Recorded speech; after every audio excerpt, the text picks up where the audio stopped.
Welcome to best. सो आज हम लोग एक स्पेशल सीरीज स्टार्ट करने जा रहे हैं। जैसा कि आपका सीयूटी का जो एग्जाम है वो काफी नजदीक है। एडमिट कार्ड भी रिलीज हो गया है, होप आपने उसको डाउनलोड कर लिया होगा, देख लिया होगा। तो हम लोग एक सीरीज स्टार्ट करने जा रहे हैं that is called as NCERT mapping series. इसमें हम लोग आपको ये सिखाएंगे कि आपको एनसीईआरटी को कैसे पढ़ना है। कुछ बच्चे क्या करते हैं, एनसीईआरटी को लेते हैं और उसको पूरा लाइन कर देते हैं, पूरा रंग देते हैं एनसीईआरटी को।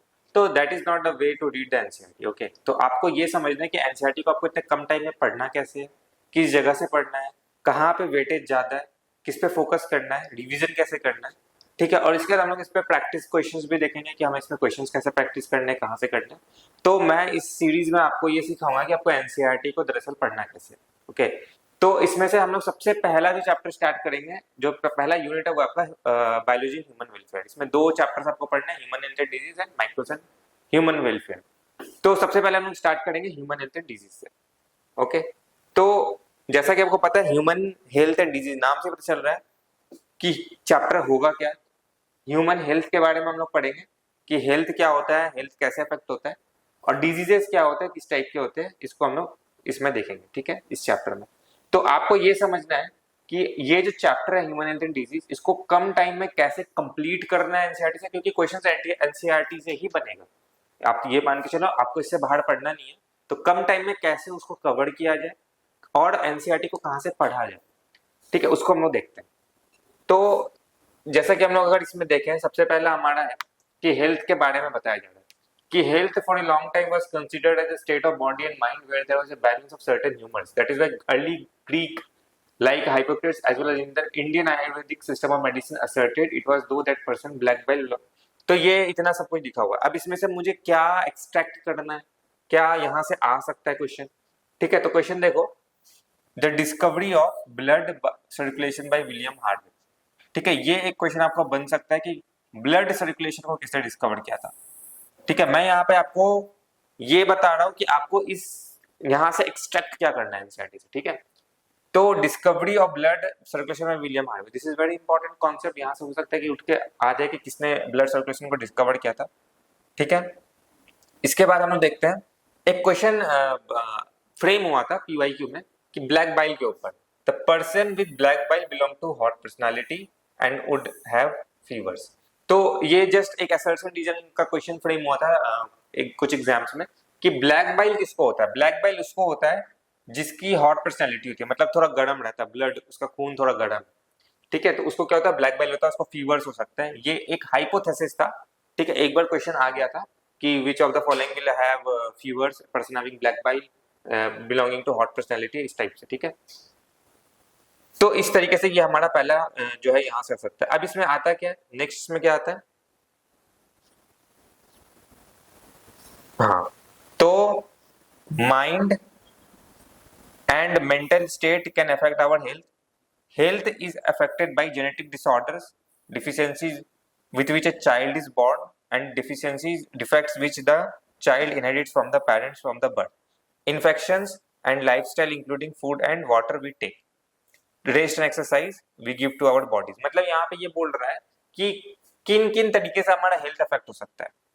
ठीक है, किन किन तरीके से हमारा हेल्थ अफेक्ट हो सकता है। तो पहला यहाँ पे बताया गया जेनेटिक डिसऑर्डर, कि जेनेटिक डिसऑर्डर से ही कोई बच्चा जन्म लिया है तो उसको हो सकता है, उसका हेल्थ अफेक्ट हो सकता है। इन्फेक्शन से हो सकता है। इसके अलावा हमारे लाइफस्टाइल के वजह से हो सकता है कि हम लोग क्या खा रहे हैं, क्या पी रहे हैं, इसकी वजह से जो हमारा हेल्थ अफेक्ट हो सकता है। तो ये जो आपका पहला पेज है एनसीईआरटी का, यहाँ से आपके क्वेश्चन फ्रेम हो सकते हैं। कहाँ से हो सकते हैं, ये ब्लैक बाइल वाले कॉन्सेप्ट से हो सकता है, इसके अलावा ब्लड सर्कुलेशन हो सकता है, और हेल्थ कैसे कैसे अफेक्ट होता है इससे हो सकते हैं। ठीक है, इसके बाद हम लोग नेक्स्ट चलते हैं आगे।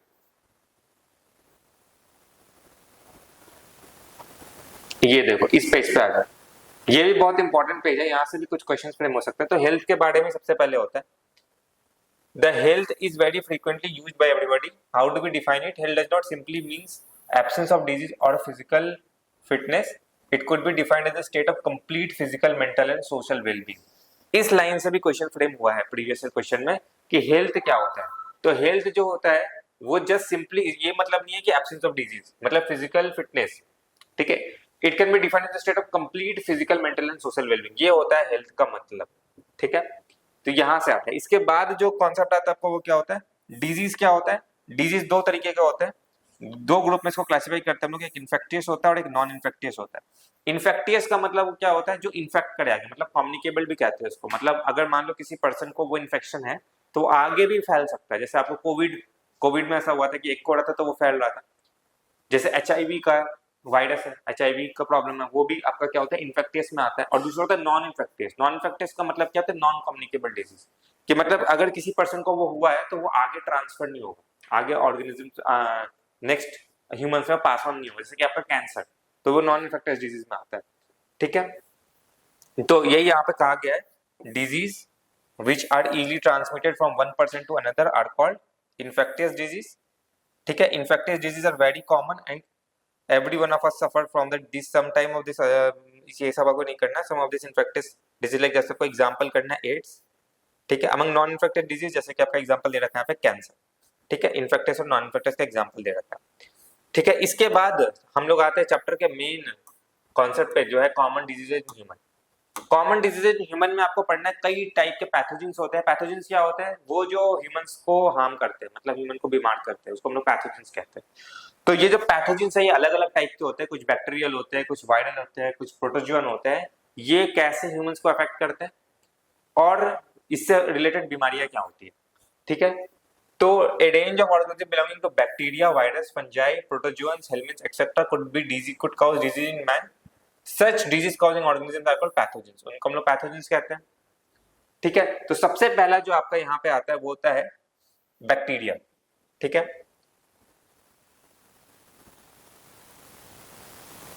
तो सबसे पहला इसमें आता है आपका सैल्मोनेला टाइफी। सैल्मोनेला टाइफी एक पैथोजेनिक बैक्टीरियम है, मतलब एक बैक्टीरिया है। सबसे पहला डिजीज सैल्मोनेला टाइफी से होने वाला, जिसको हम लोग कहते हैं टाइफाइड। ठीक है, टाइफाइड किससे होता है, आपका सैल्मोनेला टाइफी से होता है, जिसको टाइफाइड कहते हैं। टाइफाइड फीवर कॉज करता है ह्यूमन बींग्स में। ठीक है, ये कैसे हमारे बॉडी में इंटर करता है, ये इंपॉर्टेंट है। This entered the small intestine through food and water contaminated with them and migrate to other organs through blood. ठीक है, मतलब जो आपका कंटामिनेटेड फूड होता है, कंटामिनेटेड वाटर होता है, उसमें होता है ये आपका सैल्मोनेला टाइफी बैक्टीरिया, जिससे वो हमारे अंदर आता है और ये माइग्रेट करता है other part of the body में। इसके सिम्टम्स क्या है, सस्टेन्ड हाई फीवर होता है 39 to 40 degree Celsius, weakness, stomach pain, constipation, headache and loss of appetite are some of the common symptoms of this disease. ठीक है, जब ज्यादा सीवियर केस हो जाता है तो उसमें क्या होता है, जो इंटेस्टाइन होता है उसका परफोरेशन हो जाता है, जिसकी वजह से ये फेटल हो जाता है। जब बहुत ज्यादा सीवियर कंडीशन होता है तब होता है ये कि इंटेस्टाइन्स में परफोरेशन हो जाता है और जिसकी वजह से ऑर्गेनिज्म की डेथ भी हो जाती है। यानी वही लिखा है यहाँ पे, इंटेस्टाइनल परफोरेशन एंड डेथ में अकर इन सीवियर केसेस। ठीक है, इसको कंफर्म कैसे करते हैं, ये बहुत इंपॉर्टेंट है, कई बार क्वेश्चन आता है। How typhoid fever is confirm, it is confirm by Widal test. ठीक है, it is confirm by Widal test. ये देखो विडाल टेस्ट। ठीक है, एक classic case in medicine that of Mary Mallon. ये आपको करने की जरूरत नहीं है कि एक मैडी मेलन नाम की उसका निकनेम पड़ गया था टाइफाइड मैडी, क्योंकि वो खाना बनाती थी, वो कुक थी और अपने, क्योंकि वो उसको टाइफाइड का फीवर था और वो खाना बनाती थी, तो उससे क्या होता था कई सारे लोगों में ये फैल गया, इसलिए उसको टाइफाइड मैडी भी कहा जाता था। ये जरूरी नहीं है, दैट इज नॉट इंपॉर्टेंट। ठीक है, इसके बाद नेक्स्ट आते हैं हम लोग निमोनिया में। ठीक है, निमोनिया भी एक बैक्टीरियल डिजीज है। ठीक है, किस बैक्टीरिया की वजह से होता है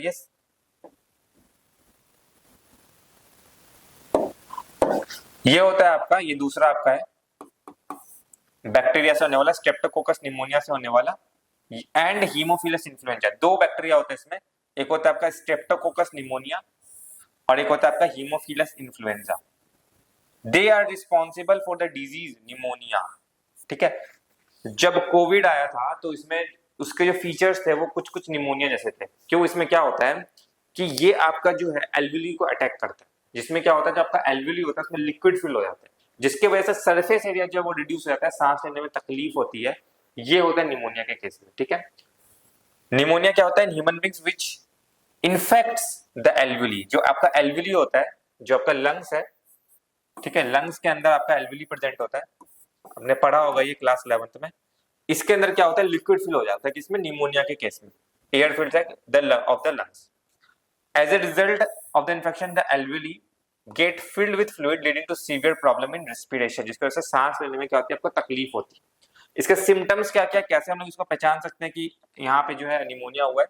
इट इंक्लूड फीवर, चिल्स, मतलब कांपने वाली ये होती है इसमें तबियत, आपका जो होता है फीवर होता है, जिसकी वजह से कफ, हेडेक भी होता है। सीवियर केसेस में क्या होता है, जब आपका लिप्स और फिंगर है वो किस में कन्वर्ट हो जाता है, ब्लूइश कलर में कन्वर्ट हो जाता है। In severe cases the lips and fingernails में turn grey to bluish in colour. ये सीवियर केस में होता है। जैसे हमने टाइफाइड के सीवियर केस में देखा था कि इंटेस्टाइन का परफोरेशन हो रहा था, उसी तरीके से यहाँ पे निमोनिया के केस में क्या होगा, जो आपका लिप्स और फिंगर है वो ग्रे से ब्लूइश कलर में कन्वर्ट हो जाएगा। ठीक है, एक हेल्दी पर्सन में कैसा सकता है, जो लिक्विड ड्रॉपलेट्स होते हैं जो रिलीज करता है एक इन्फेक्टेड पर्सन, उसके कांटेक्ट में आने से जो है ये आपका जो है ट्रांसफर हो सकता है। Healthy person acquired the infection by inhaling the droplets and aerosols released by an infected person or even by sharing glasses and utensils with an infected person। ठीक है, इसके अलावा आपको कुछ और एनसीईआरटी में दे रखे हैं बैक्टीरियल डिजीज, उनका जस्ट नाम दे रखा है। एक होता है डिजेंट्री, प्लेग, डिप्थेरिया एक्सेट्रा। ठीक है, प्लेग जो होता है वो येर्सिनिया पेस्टिस की वजह से होता है, आपको पता होना चाहिए। किससे फैलता है, रैट से फैलता है। इसके बाद हम लोग चलते हैं वायरल डिजीज पे कि वायरस से होने वाले डिजीज कौन से हैं। तो वायरस से होने वाले डिजीज जो है यहाँ पे सबसे इंपॉर्टेंट वायरस जो बहुत कॉमन वायरस है उसका नाम है राइनो वायरस। ये राइनो वायरस क्या करता है, आपका तीसरा है, यानी कि वायरस से होने वाले डिजीज। ठीक है, और जो सबसे कॉमन है वो है राइनो वायरस। ठीक है, राइनो वायरस से होने वाला, जिसकी वजह से होता है कि आपका कॉमन कोल्ड होता है। कॉमन कोल्ड, कॉमन कोल्ड में क्या होता है, आपका जो रिस्पिरेटरी ट्रैक्ट है वो इफेक्ट होता है। निमोनिया से डिफरेंट है, निमोनिया में एल्वियली में इफेक्ट होता है सीधा सीधा। कॉमन कोल्ड एल्वियली तक नहीं पहुंचता, वो थोड़ा ऊपर रहता है, गले तक ही रहता है। आपका वहां पे कंजेशन होता है, नेजल कंजेशन जिसको कहते हैं, बस उतना ही होता है यहाँ पे। They infect the nose and respiratory passage but not the lungs. Lungs को कौन इफेक्ट करता है, आपका निमोनिया इफेक्ट कर रहा था। ठीक है, the common cold is characterized by nasal congestion and discharge, sore throat, hoarseness, cough and headache, tiredness, etc., which usually lasts for 3 to 7 days. Droplets resulting from cough or sneezes of an infected person are either inhaled directly or transmitted through contaminated objects such as pen, books, cups, doorknobs, computer keyboard और mouse, etc. can cause infection in a healthy person। मतलब अगर आप simple pen भी share कर रहे हो, computer के keyboard भी शेयर कर रहे हो, माउस भी शेयर कर रहे हो, बुक्स भी शेयर कर रहे हो, तो उससे जो है ये राइनो वायरस जो है ट्रांसफर हो जाता है। ठीक है, इसके बाद हम लोग आते हैं नेक्स्ट डिजीज पे, जो कि आपका प्रोटोजुआ से होने वाली डिजीज है। ठीक है, some of the human disease which are called by प्रोटोजुअन्स।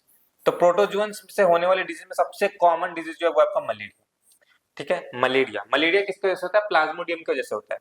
Disease has been fighting since plasmodium की वजह से होता है। ये आपको इसको ऐसे सर्किल करना है कि प्रोटोजुअन से होने वाले डिजीज में सब मलेरिया जो है वो किससे होता है, प्लाज्मोडियम से होता है। प्लाज्मोडियम जो होता है 3 टाइप का होता है, एक होता है प्लाज्मोडियम वाइवेक्स, प्लाज्मोडियम मलेरिया और plasmodium falciparum are the responsible different types of malaria, जिसमें मैलिग्नेंट मलेरिया जो होता है caused by plasmodium falciparum is the most serious and one can even be fatal. मतलब जो सबसे खतरनाक मलेरिया जो काउज करता है वो होता है प्लाज्मोडियम फैल्सीपेरम। ये भी एक बार पीवाईक्यू में आ रखा है। ठीक है, प्लाज्मोडियम फैल्सीपेरम होता है जो फेटल हो सकता है, मतलब वो डेथ कैन काउज डेथ। ठीक है, तो अब हमें इसका ये देखना है कि इसका साइकिल क्या होता है प्लाज्मोडियम का। तो इसका साइकिल भी आपको एनसीईआरटी में दे रखा है, आपको इसी साइकिल को फॉलो करना है कि आखिरकार जो मलेरिया होता है उसका साइकिल क्या होता है अफेक्ट करने का। तो दिस इज द साइकिल। ठीक है, ऐसा होता है। अब हम लोग उसको समझते हैं कि क्या होता है। सबसे पहले क्या होता है, जो आपका मॉस्किटो होता है, let's suppose this is mosquito. ठीक है, मान लो ये मॉस्किटो है, हालांकि मॉस्किटो जैसा लग नहीं रहा। ये इसका सेलेवरी ग्लैंड होता है। ये क्या होता है, इसका सेलेवरी ग्लैंड होता है। इसका सेलेवरी ग्लैंड में जो एक इन्फेक्टियस स्टेज प्रेजेंट होता है, इन्फेक्टियस स्टेज। इस इन्फेक्टियस स्टेज को हम लोग बोलते हैं स्पोरोजोइट। क्या कहते हैं इसको हम लोग, स्पोरोजोइट्स। ये जो जब भी कोई मस्क्यूटो किसी हेल्दी इंडिविजुअल को बाइट करती है तो उसके सलाइवा के साथ जो स्पोरोजोइट है ना वो भी ट्रांसफर होता है। और ये मस्क्यूटो कौन सी होती है, फीमेल एनोफिलिस मस्क्यूटो होती है, ये पता होना चाहिए आपको। ठीक है, तो स्पोरोजोइट जो होता है वो ट्रांसफर होता है। देखो सबसे पहले क्या होता है, when the mosquito bite sporozoites are infected with a bite. Sporozoites आ गए।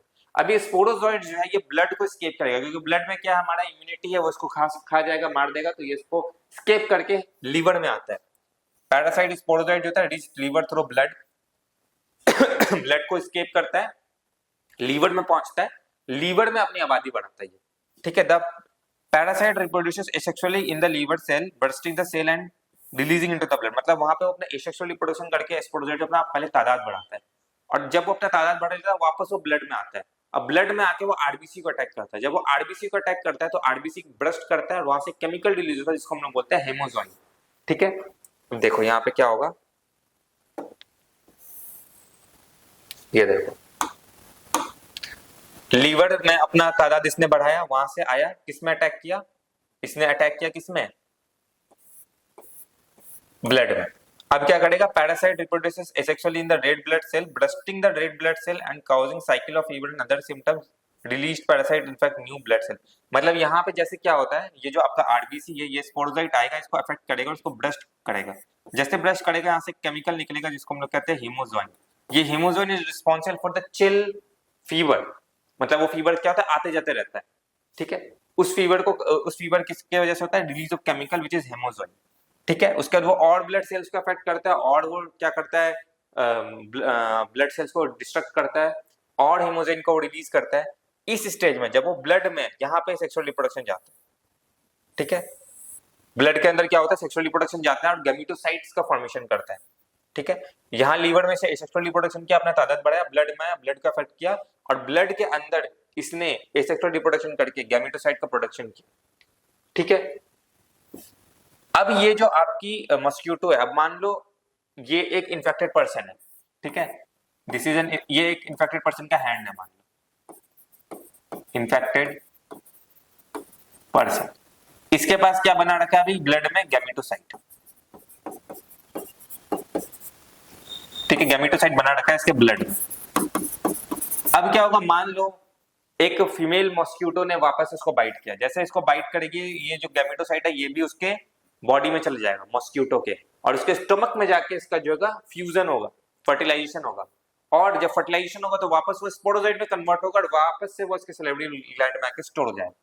क्या वो यहाँ पे फिर से देखता है, सबसे पहले स्पोरोजाइट था सैलिवरी ग्लैंड में, उसने बाइट किया एक हेल्दी ह्यूमन को, वो स्पोरोजाइट ब्लड को एस्केप करके लीवर में जाएगा, वहां एसेक्सुअल रिप्रोडक्शन करके अपना तादाद बढ़ाएगा, वापस से ब्लड में आएगा, ब्लड को अफेक्ट करेगा, ब्लड को ब्रस्ट करेगा, उसका डिस्ट्रक्शन करेगा आरबीसी को, हीमोजाइन केमिकल रिलीज होगा जिसकी वजह से फीवर्स होंगे।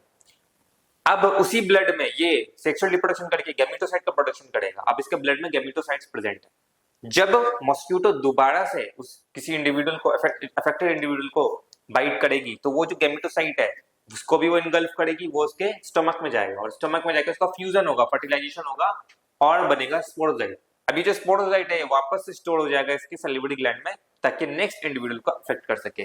This is the complete cycle. इसमें टेक्निकल बातें क्या है, टेक्निकल बात आपको याद रखना कि ये 2 होस्ट लगता है इसको अपना लाइफ साइकिल कंप्लीट करने में। एक तो होता है मॉस्क्यूटो फीमेल एनोफिलिस और दूसरा है ह्यूमन। ठीक है, इसमें दूसरी इंपॉर्टेंट बात कि इसमें सेक्सुअल साइकिल कब होता है और एसेक्सुअल साइकिल कब होता है। तो जो इसका ह्यूमन होस्ट है इसमें क्या होता है, इसका एसेक्सुअल साइकिल चलता है। ठीक है, क्योंकि लीवर में भी एसेक्सुअल रिप्रोडक्शन करके तादाद बढ़ाता है और उसका जो सेक्सुअल रिप्रोडक्शन होता है वो कहाँ होता है, मॉस्क्यूटो के स्टमक में होता है। कहाँ पे होगा सेक्सुअल रिप्रोडक्शन, इसके मॉस्क्यूटो के स्टमक में होगा, क्योंकि हमें पता है सेक्सुअल रिप्रोडक्शन का मतलब क्या होता है, फर्टिलाइजेशन होना पड़ेगा। तो फर्टिलाइजेशन कहाँ हो रहा है, मॉस्क्यूटो के स्टमक में हो रहा है, वहां पे हो रहा है और वहां से स्पोरोजाइट बन के आ रहा है। तो ये 2 सवाल से पूछा जाता है कि 2 होस्ट कौन से होते हैं। पहली बात तो मॉस्क्यूटो और ह्यूमन, और एसेक्सुअल साइकिल कहाँ चल रहा होता है, सेक्सुअल साइकिल कहाँ चल रहा होता है। एसेक्सुअल साइकिल ह्यूमंस में चल रहा होता है और सेक्सुअल रिप्रोडक्शन का मॉस्क्यूटो में चल रहा होता है। तो this is all about your Plasmodium, मतलब आपका प्रोटोजोआ से होने वाला पहला डिजीज दैट इज मलेरिया। ठीक है, ऐसे मान लो एनसीईआरटी में देखते हैं, एनसीईआरटी में इसमें क्या लिखा है, ये देख। ठीक है, यहां तक हमने देख लिया था कि falciparum is the most serious one, can be fatal. Life cycle plasmodium हमें देखना है। Plasmodium enter the human body as sporozoites के फॉर्म में इंटर करता है, जो कि इसका इन्फेक्टियस फॉर्म होता है। Through the bite of infected female anopheles mosquito the parasite initially multiply within the liver cell and then attack the red blood cell, resulting in their rupture. The rupture of RBCs is associated with the release of a toxic substance, hemozoin. This is very important, which is responsible for the chill and high fever occurring every 3 to 4 days. मतलब वो आते जाते रहता है वो fever. When a female Anopheles mosquito bites an infected person, this parasite enter the mosquito's body and undergo further development. The parasite multiply within them to form sporozoites that are stored in their salivary gland. When this mosquito bite the human, the sporozoites are introduced into his or her body, thereby initiating the event. तो जो बताया वही है यहाँ पे, to complete the life cycle the female Anopheles mosquito is vector 2, मतलब एक तो ह्यूमन होता है और एक तो वेक्टर होता है, और इसका लाइफ साइकिल जो मैंने बताया आपको इस तरीके से याद रखना है। एनसीईआरटी के चार्ट जो है वो दैट इज वेरी इंपॉर्टेंट, इससे आपको एकदम क्लियर हो जाता है कि कैसे कैसे इसमें जो हमें करना है। इसका हम लोग दूसरे प्रोटोजोआ से होने वाले डिजीज की तरफ चलते हैं। जो दूसरा प्रोटोजोआ से होने वाली डिजीज है वो भी बहुत इंपॉर्टेंट है, वो है एमीबिक डिसेंट्री, जिसको एमीबाइसिस भी कहा जाता है। ठीक है, तो ये जो होता है ये बी पार्ट है इसका प्रोटोजोन का, इंटएमीबा हिस्टोलाइटिका। इंटएमीबा हिस्टोलाइटिका एक प्रोटोजोन है, प्रोटोजोन पैरासाइट होता है। कौन? इंटएमीबा हिस्टोलाइटिका। जैसे कि आपका प्लाज्मोडियम था which was a protozoan, same जो इंटएमीबा हिस्टोलाइटिका इज अ प्रोटोजोन। ठीक है, ये किसको अफेक्ट करता है? आपके लार्ज इंटेस्टाइन को अफेक्ट करता है, व्हिच कॉजेस एमीबाइसिस या एमीबिक डिसेंट्री। सिम्टम्स क्या होते हैं इसके? सिम्टम्स होते हैं इसके constipation, abdominal pain, cramps in stools with excess mucus and blood clots.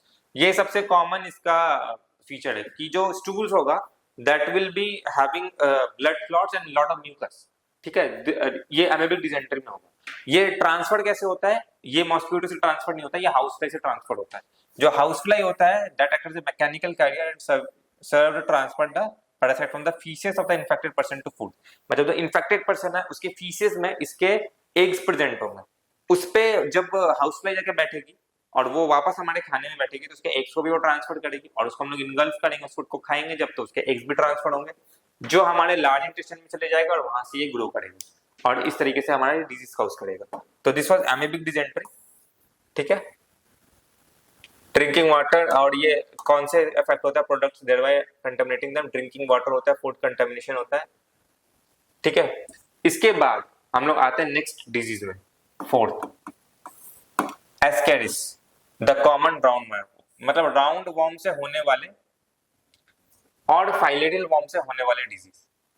ठीक है, राउंड वर्म से होने वाले और फाइलेरियल वर्म से होने वाले डिजीज। राउंड वर्म जो है वो है एस्केरिस, जो एस्केरेसिस कॉज करता है, और फाइलेरियल वर्म जो है वो वुकेरिया बैकक्रॉफ्टाई। ठीक है, वो क्या कॉज करता है? एलिफेंटिसिस कॉज करता है। ठीक है, तो हम लोग देखते हैं कि सबसे पहले जो एस्केरिस है वो क्या कॉज करता है। ये दोनों हेलमिन, ऑब्वियस सी बात है कि जो आपका राउंड वर्म है और जो आपका फाइलेरियल वर्म है दे आर हेलमिन्स। ठीक है, and the helminth round worm causes ascaris and the helminth wuchereria causes filarial worm which causes filariasis. ठीक है, एस्केरिस जो होता है वो क्या होता है? इंटेस्टाइनल पैरासाइट होता है, causes एस्केरिसिस। Symptoms of this disease include internal bleeding, muscular pain, fever, anemia, and blockage of the intestinal passage. The eggs of the parasite are excreted along with the feces of infected person, which contaminate the soil, water, plants, etc. A healthy person acquire this infection through the contaminated water, vegetable, foods, etc. ये बहुत important है, एस्केरिसिस में directly इसके सवाल आ जाता है यहीं से, इसको आपको ऐसे अंडरलाइन करना है और इसको एज इट इज याद करना है। सिम्टम्स क्या है? इंटरनल ब्लीडिंग होता है, मस्कुलर पेन होता है, फीवर होता है, anaemia, blockage of the intestinal passage. Eggs जो होता है वो पैरासाइट का ट्रांसफर होता है along with the faeces of infected person which contaminate the soil, water, plant, जिसको हम लोग फिर अगर यूज करेंगे तो हमें जो है ये डिजीज होगा। इसका हम लोग चलते हैं नेक्स्ट कि अब जो आपका फाइलेरियल वर्म उसको देखते हैं कि वो कैसे कॉज करता है डिजीज। ठीक है, जो आपका वुशेरिया है जिसमें 3 आते हैं, बैंक्रॉफ्टाई और मेलाई। ये दो आपको नाम बहुत इंपॉर्टेंट है, याद रखना है कि 2 इसके स्पीशीज होते हैं। इसको फाइलेरियल वर्म कहते हैं which slowly develops a chronic inflammation of the organism in which they live for many years। तो ये भी जो मॉस्किटो के बाइट की वजह से ही होता है। फीमेल क्यूलेक्स मॉस्किटो होती है, वो जब बाइट करती है तो क्या होता है कि इसके जो वर्म है वो हमारे बॉडी में आते हैं। अब ये जो है लोअर लिम्फेटिक वेजल को अफेक्ट करता है, लिम्फ जो हमारा लेग्स है उसके लोअर लिम्फेटिक वेजल को अफेक्ट करता है और वहां पे वो रहता है और वहां पे वो इन्फ्लेमेशन कॉज करता है जिसके कारण ग्रॉस डिफॉर्मिटीज हो जाती है, जो आपका लेग है वो फूल जाता है, इसको हम हाथी पांव कहते हैं हिंदी में। ठीक है, और एलिफेंटिसिस कहते हैं। ठीक है, तो इसमें क्या होता है? Usually the lymphatic vessel of the lower limb and the disease is called elephantiasis और filariasis. The genital organs are also often affected resulting in gross deformities. The pathogen are transmitted to a healthy person through the bite of the female mosquito vector। ठीक है, तो ये होता है filariasis, lower limb of the lymphatic vessel उस पर attack करता है। ठीक है, इसके अलावा हम लोग नेक्स्ट चलते हैं हमारा रिंग वर्म। ठीक है, फंजाई से होने वाले डिजीज, मैंने fungi belonging to the genus microsporum, trichophyton and epidermophyton. ये आपको जीन्स याद, जेनेडा याद रखना है कि फंजाई के 3 जेनेडा काउज करते हैं डिजीज, माइक्रोस्पोरम, ट्राइकोफाइटोन और एपिडर्मोफाइटोन। क्या काउज करेंगे? रिंगवॉर्म काउज करेंगे, which are the most common infected in man. तो इसमें होता क्या है, आपको एक बात समझना है, जो फंजाई है ना वो कहाँ पे ग्रो करता है? ये वार्म और ह्यूमिड प्लेस में ग्रो करता है, वार्म एंड ह्यूमिड प्लेस में ग्रो करता है। जैसे कि आपके आर्मपिट्स हो गए, ग्रोइंग का रीजन हो गया, ठीक है, ये सब ऐसे रीजन है जो वार्म और ह्यूमिड रहते हैं, तो यहाँ पे फंजाई ग्रो करना प्रीफर्ड करते हैं, ठीक है। एपिडेमिस, इसमें होता क्या है, ड्राई स्केली लेजन्स आते हैं various parts of the body such as skin, nails and scalp are the main symptoms of the disease. Dry lesions आते हैं, जैसे आपको यहाँ पे दिख रहा होगा, this are dry lesions which cause intense itching, ठीक है। These lesions are accompanied by intense itching, heat and moisture help the fungi to grow, which makes them to thrive in skin folds such as those in the groin or between the toes, ठीक है। Ringworms are generally acquired from the solid by using, ये कैसे transfer होता है? either by using towels, cloths और even the combo of infected individual, मतलब infected individual के आप towels को भी यूज कर रहे हो, कॉम्स को भी यूज करते हो, उससे भी ये ट्रांसफर हो जाता है। तो this was all about infectious disease, जिसमें हमने देखा कि कैसे कैसे इन्फेक्टियस डिजीज होते हैं, कौन से पैथोजेंस होते हैं, वो कैसे उसको अफेक्ट करते हैं, ठीक है, कैसे उसको अफेक्ट करते हैं। अब इसमें आता है कि हम लोग हेल्थ को कैसे मेंटेन कर सकते हैं, ठीक है। Maintenance of personal and public hygiene very important for prevention and control of many infected. Measures of personal, जैसे आपका कंजम्पशन ऑफ क्लीनिंग वाटर हो गया, फूड वेजिटेबल्स हो गया, मतलब उसको साफ करो अच्छे से। Public hygiene includes proper disposal of waste excreta, periodic cleaning of disinfection of water reservoirs, मतलब उसको सही से, जो आपके कूलर्स होते हैं उसको सही साफ पानी उसको साफ करते रहो, ताकि वहां पे जो है ये ना पनपे मॉस्किटो के एग्स, ठीक है। इसके अलावा टाइफाइड को अगर प्रिवेंट करना है तो फूड और वाटर अच्छे से यूज करो।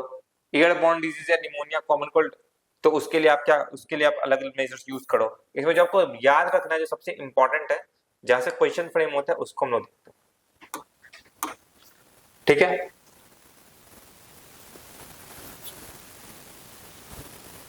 हाँ, ये आपको याद रखना है। Introducing fishes like Gambusia in ponds that feed on the mosquito larva, ये बात आपको याद रखना है कि जो मॉस्किटो, जो आपका लार्वा होता है किसका, ये पानी है, यहाँ पे मॉस्किटो का लार्वा प्रेजेंट होता है, ठीक है। आपने क्या किया, इस फीस में, इस पॉन्ड में या इस रिवर में एक फिश को इंट्रोड्यूस किया जिसका नाम है गैम्बूसिया। ये जब आपने इसमें इंट्रोड्यूस किया, ये क्या करेगा, सारे लार्वा को खा जाएगा, ठीक है, जिसकी वजह से मॉस्किटो से होने वाले डिजीज नहीं होंगे। तो ये बहुत इंपॉर्टेंट लाइन है, ठीक है। इसके अलावा सच एज प्रिकॉशन, अब स्पेशली इसके अलावा आपको याद रखना है कि वेक्टर बॉर्न डिजीज जैसे Aedes mosquito which causes dengue and chikungunya in many parts of India, मतलब जो एडीज मॉस्किटो है, ठीक है, it causes dengue and chikungunya. ये लाइन भी बहुत इंपॉर्टेंट है, जो आपको याद रखना है, ठीक है। इसके अलावा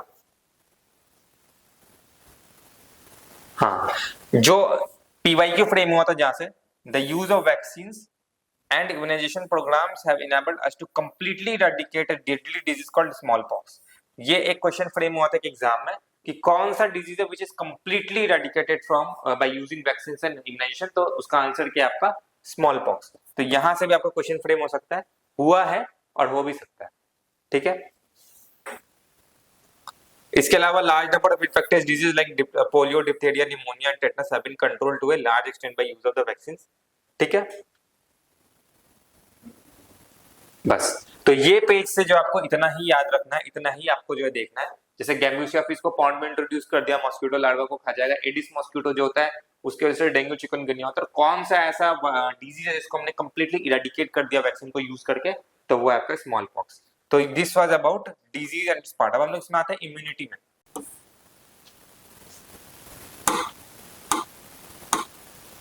ठीक है, इम्यूनिटी क्या होता है, जैसे हमें पता है कि हमारे आसपास बहुत सारे पैथोजेंस हैं, लेकिन हम लोग हमेशा बीमार थोड़ी पड़ते हैं। तो ऐसा कुछ है हमारे बॉडी में जो हमें उन पैथोजेन से प्रोटेक्ट करता है, इसको हम लोग कहते हैं इम्यूनिटी। ठीक है, इसको हम लोग क्या कहते हैं, इम्यूनिटी। ये जो इम्यूनिटी है दो टाइप का होता है, एक होता है इननेट और एक होता है एक्वायर्ड। तो इननेट इम्यूनिटी क्या होता है, जो हमारे साथ जन्म से ही हमारे साथ है। और एक्वायर्ड का मतलब क्या होता है, जब हम लोग यहाँ पे किसी पैथोजेन को एनकाउंटर करते हैं तो उसके बाद वो हमारे बॉडी में डेवलप होता है। तो इसको बोला जाता है इननेट इम्यूनिटी और एक्वायर्ड इम्यूनिटी। इननेट इम्यूनिटी क्या, जो हमारे साथ बचपन से हमारे साथ है, तो इन्नेट इम्यूनिटी के कई सारे टाइप है, हम उन टाइप्स को देखेंगे। देखो इन्नेट इम्यूनिटी क्या होता है, नॉन स्पेसिफिक होता है and type of define that is present at the time of birth. Non specific का मतलब क्या है, ये हर टाइप का वायरस, चाहे वो बैक्टीरिया हो, वायरस हो, प्रोटोजोआ, कोई भी हो, सबके लिए सेम तरीके से काम करता है, उसको बोला जाता है non specific, it is not specific. और ये कब से प्रेजेंट है, at the time of birth, जब हम लोग जन्म लेते हैं तब से हमारे साथ ये रहता है। इसमें आपके आते हैं फिजिकल, फिजियोलॉजिकल, सेलुलर और एक और होता है साइटोकाइन, 4 होता है। फिजिकल बैरियर में क्या होता है, skin in our body the main barrier which prevents entry of the microorganism. इसके अलावा आपका mucus coating of the epithelium lining the respiratory, gastrointestinal tract and urinogenital tract also help in trapping the microbes in our body. तो ये होता है physical barrier, सबसे पहला हमारा स्किन, इसके अलावा हमारा म्यूकस जो हमारे रेस्पिरेटरी ट्रैक्ट में होता है, 3 जगह से हमारे बॉडी में बाहर के सामान एंटर करते हैं, यूरिनोजेनिटल ट्रैक्ट, रेस्पिरेटरी ट्रैक्ट और ये नेजल ट्रैक्ट, गैस्ट्रोइंटेस्टाइनल ट्रैक्ट। तो इन जगह में क्या होता है, म्यूकस प्रेजेंट होते हैं। तो जब बाहर से हम लोग जैसे सांस ले रहे हैं तो बाहर से क्या आ रहा है, बैक्टीरिया आ रहे हैं, वायरस आ रहे हैं, पैथोजन आ रहे हैं, तो म्यूकस उसको ट्रैप कर लेगी। इनिशियल स्टेज में तो होगा कि ट्रैप कर लेगा, बाद में कोई अंदर अगर आता है तो उसका क्या होगा वो हम लोग देखेंगे, ठीक है। उसको ट्रैप कर लेगा म्यूकस, स्किन है अंदर आने नहीं देगा। तो ये होता है फिजिकल बैरियर। दूसरा होता है फिजियोलॉजिकल बैरियर। फिजियोलॉजिकल बैरियर क्या होता है, एसिड हो गया हमारे स्टमक में, सलाइवा हो गया हमारे माउथ में, tears from the I all prevent the microbial growth. जो हमारे स्टमक में एसिड है, कभी कभी क्या होता है कि कुछ बैक्टीरिया मान लो हमारे फूड के साथ आ गया, तो जो एसिड होता है, आपने पढ़ा होगा ये बचपन में क्लास 9 10th में, कि जो एसिड होता है वो पैथोजेंस को मारने का काम करता है। तो ये हो गया। दूसरा क्या होता है, टीयर्स और सलाइवा, इसमें क्या होता है, लाइसोजाइम प्रेजेंट होता है। लाइसोजाइम ये क्या करता है, बैक्टीरिया को मारने में मदद करता है। लाइसोजाइम, टीयर्स हो गया, टीयर्स सलाइवा हो गया, उसमें प्रेजेंट होता है। ये होता है फिजियोलॉजिकल बैरियर के तरह आता है। फिर आता है आपका सेलुलर बैरियर। सेलुलर बैरियर क्या होता है, जो आपका ल्यूकोसाइट है, जैसे कि जिसको हम लोग कहते हैं polymorphonuclear leukocytes, PMNL, neutrophils. PMNL क्या होता है, जो आपका डब्ल्यूबीसी है उसमें क्या होता है, न्यूक्लियस प्रेजेंट होता है। और ये जो न्यूक्लियस होता है इसके कई शेप्स होते हैं और इनके शेप्स के बेसिस पे हम लोग इसको क्लासिफाई करते हैं डब्ल्यूबीसी को, ठीक है। इसलिए इसको हम लोग बोलते हैं पॉलीमॉर्फोन्यूक्लियर ल्यूकोसाइट्स। तो मतलब कई सारे न्यूक्लियस के इसके टाइप होता है और उन न्यूक्लियस के टाइप्स के बेसिस पे हम लोग उनको क्लासिफाई करते हैं, जो आप क्लास 11 में पढ़े थे वही है, ठीक है। वो जो आपका डब्ल्यूबीसी होता है वो क्या करता है, मान लो यहाँ पे कोई बैक्टीरिया है, ये डब्ल्यूबीसी क्या करेगा, स्यूडोपोडिया बनाएगा और एमीबा की तरह, और इसको इनगल्फ कर लेगा। ये होता है सेलुलर बैरियर। और जो चौथा होता है वो होता है साइटोकाइन बैरियर। साइटोकाइन बैरियर क्या होता है, ये किसी भी वायरल इफेक्टेड सेल्स में होता है। आपको एक इंपॉर्टेंट पॉइंट ये भी याद रखना है कि सेलुलर बैरियर के अंदर क्या आता है। एक तो आ गया आपका डब्ल्यूबीसी, जिसको हम लोग पॉलीमॉर्फोन्यूक्लियर ल्यूकोसाइट्स कहते हैं। इसके अलावा आपका गया मोनोसाइट्स, नेचुरल किलर सेल्स, जो लिम्फोसाइट्स होता है वो। इसके अलावा मैक्रोफेजेस हो गए in tissues, can phagocyte and destroy the microbes. ये सब क्या होते हैं, कई बार सवाल आते हैं, बच्चे पे फंस जाते हैं कि सेलुलर बैरियर के अंदर कौन से सेल्स आते हैं। डब्ल्यूबीसी हो गया आपका, इसके अलावा आपका मोनोसाइट्स हो गया, मैक्रोफेजेस हो गया, ये सब जो होता है इसके अंदर आता है। साइटोकाइन बैरियर क्या होता है, साइटोकाइन बैरियर ये होता है कि मान लो किसी वायरस ने किसी सेल को अफेक्ट किया, तो अब वो सेल क्या करता है, जो वायरस से अफेक्टेड है वो एक साइटोकाइन नाम का केमिकल बनाता है जो उस वायरस से बाकी आसपास के सेल को प्रोटेक्ट करेगा। इसको बोले जाता है cytokine barrier. Virus infected cell secrete proteins called interferons which protect the non infected cell from further viral infection. Sorry, मतलब जो सेल है, इस सेल में मान लो वायरस का अफेक्ट हुआ, ये केमिकल सीक्रेट करेगा जिसको हम लोग बोलते हैं इंटरफेरोन। ये इंटरफेरोन क्या करेगा, आसपास के सेल्स पे उस वायरस से जो प्रोटेक्ट करेगा, इसको बोला जाता है साइटोकाइन बैरियर, ठीक है। ये और दूसरा होता है, ये तो आ गया हमारा इन्नेट इम्यूनिटी।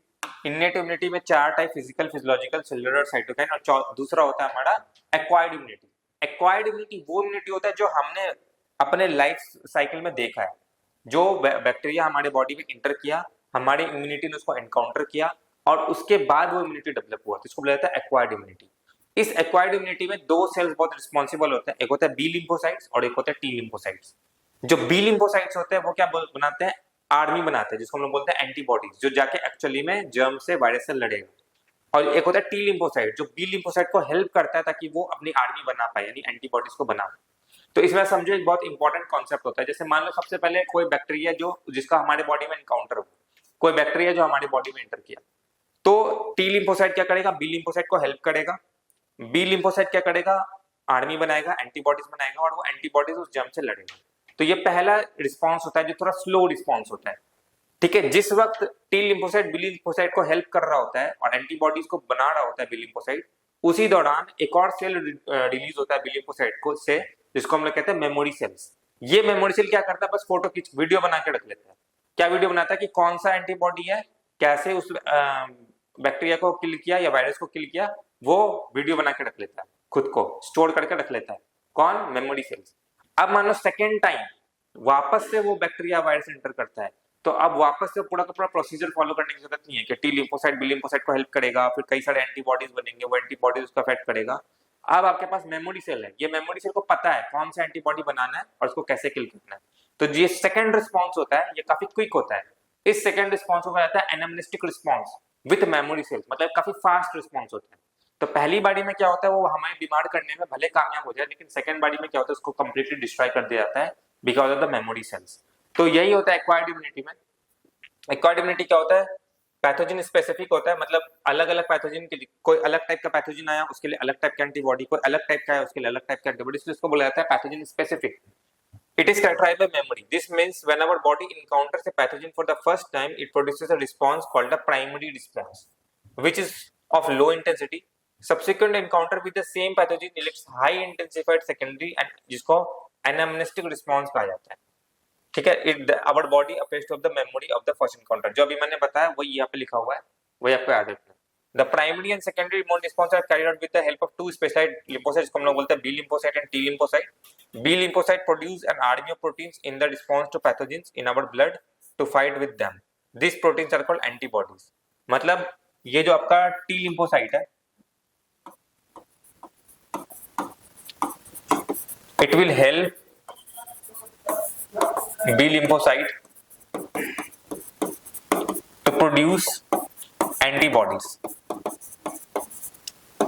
अब एंटीबॉडीज कई टाइप के होते हैं, ठीक है, उसको हम लोग देखेंगे, एंटीबॉडीज बनाते हैं। अभी जो एंटीबॉडीज है आपका ना, ये एंटीबॉडी कुछ ऐसा दिखता है, ठीक है, ये एंटीबॉडी कुछ ऐसा दिखता है। इसमें दो चेन होते हैं, ये जो आपको चेन दिख रहा है ये वाला, दिस इज हैवी चेन। ये जो आपको चेन दिख रहा है दिस इज हैवी चेन। यहां जो होता है ये होता है लाइट चेन, और एक हैवी, ये जो ऊपर वाला पार्ट है ये होता है वेरिएबल रीजन, ये वाला। नीट में इस बार ही सवाल आया है कि आपका वेरिएबल चेन और कांस्टेंट चेन कहां प्रेजेंट होता है। ये जो आपका चेन होता है जो कंटिन्यूअसली एंटीजन बाइंडिंग साइड, यहाँ पे क्या होता है, एंटीजन बाइंडिंग पॉकेट्स प्रेजेंट होते हैं। यहाँ पे क्या होता है, एंटीजन आके बाइंड करता है इस जगह पे, तो ये कंटिन्यूअसली वेरी करते रहता है। ये जो आपका एंड होता है इसको हम लोग बोलते हैं एन टर्मिनल। ये जो होता है आपको इसको हम लोग कहते हैं सी टर्मिनल। जो एन टर्मिनल है यहाँ पे क्या होता है, वेरिएबल रीजन प्रेजेंट होता है, क्योंकि ये वेरी करते रहता है, क्योंकि एंटीजन से इंटरेक्ट करते रहता है।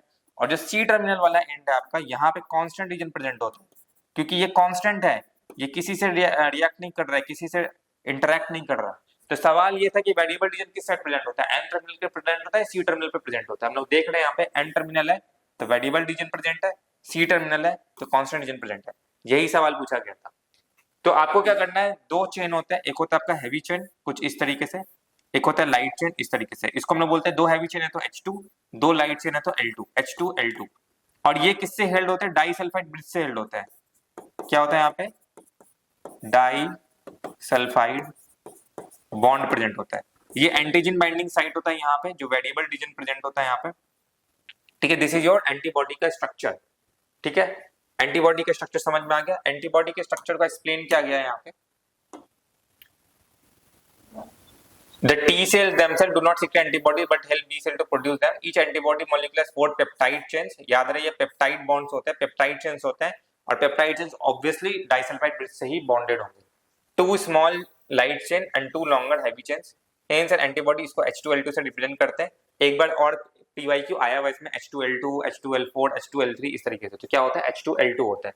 अभी जो एंटीबॉडीज होते हैं कई टाइप के होते हैं, IgA, IgM, IgD, IgG और IgE। IgD यहाँ पे नहीं लिखा है एनसीईआरटी में, बट वो भी होता है। IgA, IgM, IgG, IgD और IgE, ये टाइप के आपके जो होते हैं एंटीबॉडीज प्रेजेंट होते हैं, ठीक है। अब इसमें आता है, इसमें एक सवाल आता है यहाँ पे कि अब ह्यूमरल इम्यूनिटी क्या होता है और सेल मीडिएटेड इम्यूनिटी क्या होता है, ठीक है।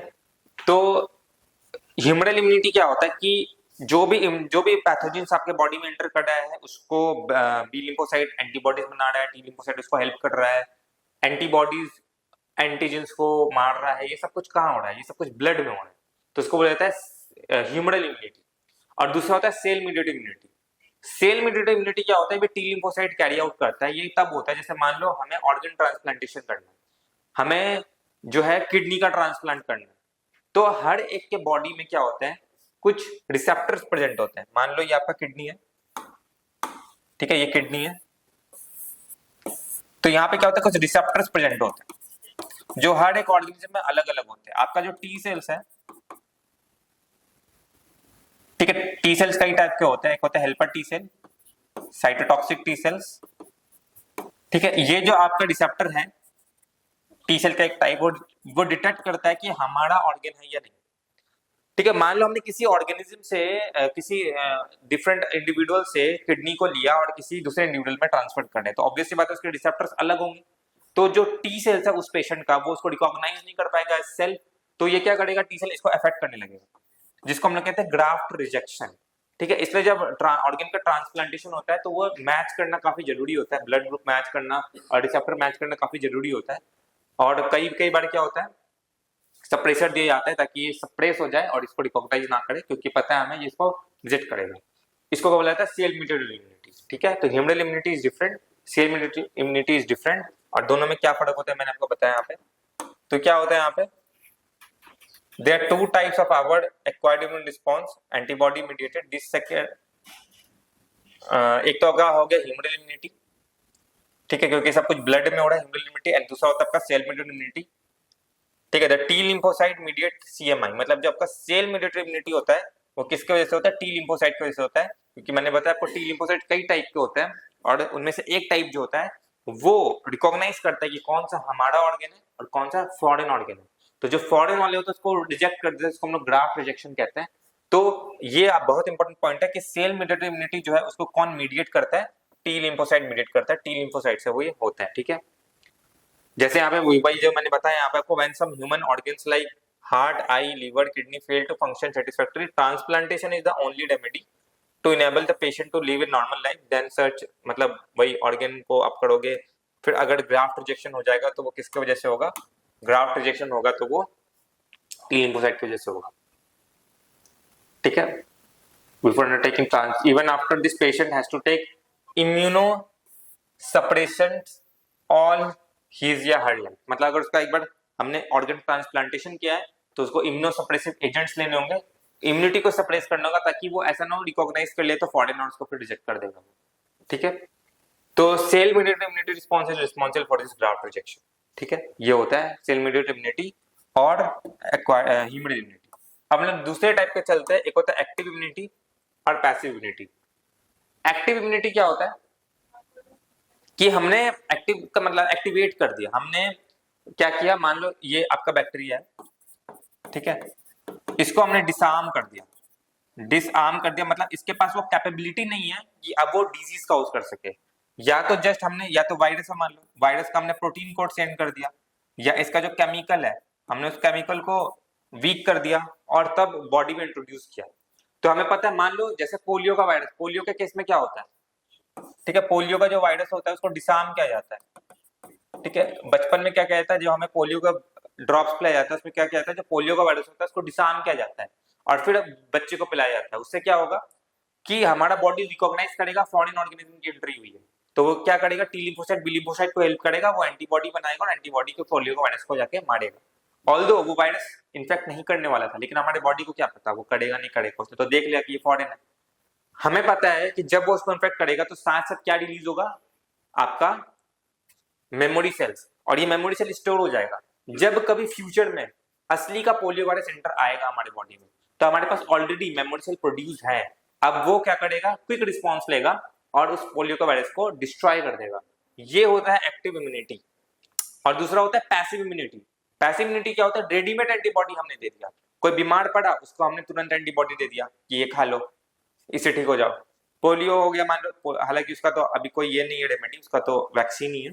तो मान लो कोई वायरस से इन्फेक्टेड सेल है उसको हमने दे दिया, तो इसको बोला जाता है पैसिव इम्यूनिटी, ठीक है। When a host expose to antigens, which may be in the form of living or dead microbes or other proteins. Antibodies are produced in the host body. This type of immunity is called active immunity, कि हमने उसमें उसको activate कर दिया.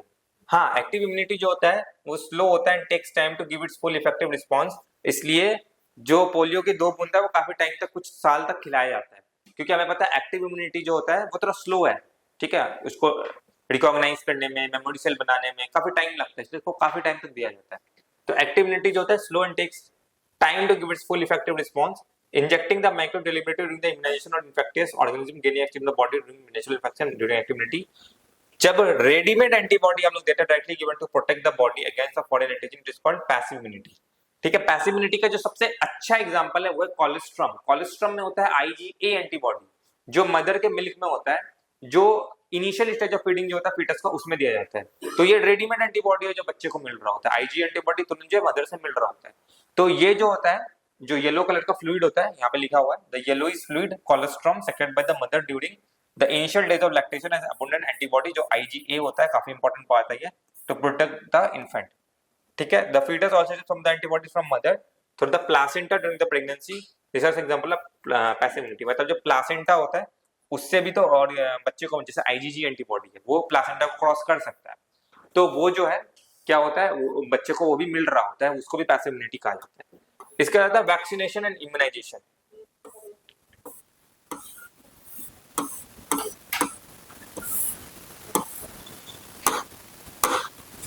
ठीक है, vaccination and immunization. Vaccination immunization जैसा हमने अभी एक्टिव और पैसिव पढ़ा, सेम यहाँ पे वही है वैक्सीनेशन और इम्यूनाइजेशन. इसमें कुछ नहीं है. The principle of immunization and vaccination is based on the property of memory of the immune system. In vaccination a preparation of antigenic protein or pathogenic or inactivated or weakened pathogen are introduced into the body.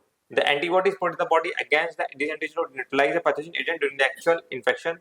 The vaccines also innate memory B cells and T cells that recognize the pathogen quickly on subsequent exposure and overwhelm the invaders with some deadly microbes to which quick immune response is required. As in tetanus, ये बहुत important है. We need to directly inject the performed antibodies or antitoxin preparation containing antibodies or toxin. Even in case of snake bites, the injection which give the patient contain performed antibodies against this snake venom. This termination is called passive immunization. ठीक है, जो अभी हमने पढ़ा same वही होता है. Vaccination को आप जोड़ सकते हो एक्टिव इम्यूनिटी से, इम्यूनाइजेशन को जोड़ सकते हो आप पैसिव इम्यूनिटी से. तो वैक्सीनेशन में क्या होता है, हम लोग एक वैक्सीन को डालते हैं. वैक्सीन का मतलब होता है डिसार्म्ड पैथोजन, कि बैक्टीरिया है वो कैपेबल नहीं है इन्फेक्ट करने को, उसको हम लोग बॉडी में इंट्रोड्यूस करते हैं. हमारा इम्यूनिटी उससे इंटरेक्ट करेगा, वहां पे मेमोरी सेल बनेंगे, और फिर जब फ्यूचर में रियल का वो पैथोजन हमारे बॉडी में एंटर करेगा तो वो उसको डिस्ट्रॉय कर देगा. This is vaccination. This is the principle of vaccination which is based on the memory of the cells. दूसरा होता है पैसिव इम्यूनाइजेशन. इम्यूनाइजेशन में क्या होता है, हम लोग परफॉर्म्ड एंटीबॉडीज, जैसे मान लो टेटनस का केस है, एनसीईआरटी में एग्जांपल है, आपको याद रखना टेटनस. टेटनस का केस हम लोग तुरंत, हमारे पास ऑलरेडी प्रोड्यूस है टेटनस का. अगर आपको ये लेना है, इम्यूनाइजेशन करवाना है, आपके पास ऑलरेडी प्रोड्यूस है that contains antibodies to the toxin. तुरंत लो, काम करो, आगे बढ़ो. इसी तरह स्नेक बाइट्स है. स्नेक बाइट्स में हम लोग मोनोक्लोनल एंटीबॉडीज बनाते हैं. मोनोक्लोनल एंटीबॉडीज क्या होता है, आगे की कॉन्सेप्ट है. आपको ये जानना है कि स्नेक बाइट्स के केस में क्या होता है, हमारे पास ऑलरेडी प्रोड्यूस है वो वैक्सीन. ठीक है, तुरंत लो अपना और आगे बढ़ जाओ. ठीक है, आपको वेट करने की जरूरत नहीं है कि मेमोरी सेल बनेगा, ये वो करने की जरूरत नहीं है. तो ये आपको दो बात याद रखना है स्नेक बाइट्स के केस में और टेटनस के केस में. इसके अलावा पहला, recombinant DNA technology has allowed the production of antigenic polypeptides of pathogen in bacterium और yeast. Vaccine produce during this approach allow large scale production hence greater ability for immunisation. जैसे कि आपका hepatitis B vaccine जो है yeast से produce हुआ. Directly सवाल आ जाता है कि हमने वैक्सीन बना रखा है ऑलरेडी, रिकॉम्बिनेंट डीएनए टेक्नोलॉजी की मदद से हमने ये सब बनाया है. तो जो सबसे पहला बना था वो था, यह सबसे पहला बना था, ये आपको याद रखना है कि हेपेटाइटिस बी का बना था vaccine produce by from yeast. कई बार सवाल आया हुआ, ये बहुत इंपॉर्टेंट है ये. तो ये हो गया आपका वैक्सीनेशन और इम्यूनाइजेशन, जिसमें आपको क्या याद रखना, आपको समझ में आ गया होगा. इसके बाद हम लोग आगे बढ़ते हैं.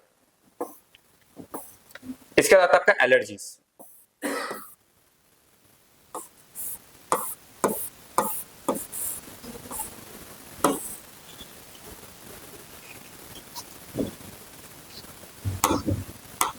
एलर्जीज क्या होता है, कई बार ऐसा होता है कि हम लोग किसी नए लोकेशन में जाते हैं तो हम लोग स्नीज करने लग जाते हैं, हम लोग उस एरिया से कंपैटिबल नहीं होते हैं. या कहीं डस्ट ज्यादा होता है तो हम लोग स्नीजिंग करना शुरू कर देते हैं।